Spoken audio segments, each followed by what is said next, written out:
People spotted that V over I equals R. How many different ways are there of writing this equation or formula? So that would be 3, yeah? Are you sure? Does anyone think there's any more ways or any fewer ways? No. So you all agree 3. Put your hand up if you agree with 3. So you don't agree with 3 ways? You do? Do you agree? The 3 ways, okay. So can you tell me the third way? Because we've just been talking about this. It's quite important that we get this spot on, yeah? By the way, we're no longer, now we're just doing some maths. This is abstract. We're just talking about letters and rearranging formulas. We can just forget about voltage, current, and resistance for a minute and just deal with the maths, okay? So what's the third way? Any idea? Okay. So we've got V equals IR. I'm going to just change the way I've written this. Thank you. R equals V over I. The reason I've done this is why. Why have I changed the way I wrote that? So that the third way will become more obvious, yeah? We use already 2 letters to make them the subject, so we have to use the third letter. You use the word subject, which I agree with. Can we just explain what we mean? Subject. What is the subject of this formula? What is the subject of this formula? V. Okay, good. So the thing that's on the left is the subject. I've made that the one. I want to know what voltage is. It's current times resistance. I want to know what resistance is. It's voltage divided by current. So the thing on the left is the one quantity you want to know, and the thing on the right is whatever you've got to do to the other quantities to get that. So what would be the very last quantity? I'm going to ask you now. Out of V, R, and I, what would be the last one that we need to make the subject? I. Okay, that's the only one missing, isn't it? Okay, can you hazard a guess as to what I would be in terms of V, I, and R? V over R. I equals V over R. Hands up who agrees? Yes. Hands up who disagrees?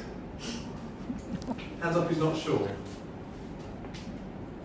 Okay, all absolutely sure it was V over R. Okay, so I'm going to go back to you now. You had, I think you had R, but what was your equation? It was I divided by V is equal to R. So I divided by V is equal to R. So is that true, or would you revise your statement now?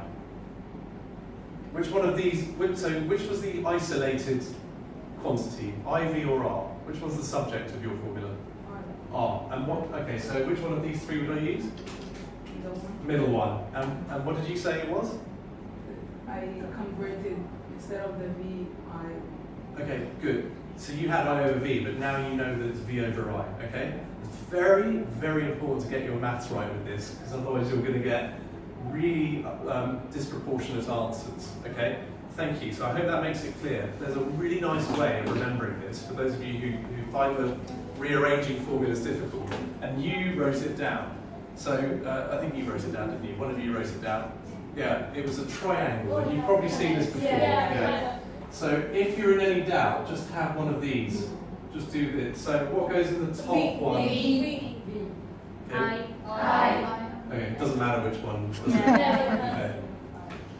Why doesn't it matter? Can you tell me why doesn't it matter which one of those 2 was I or R? Because multiplying doesn't matter which order you do it in, right?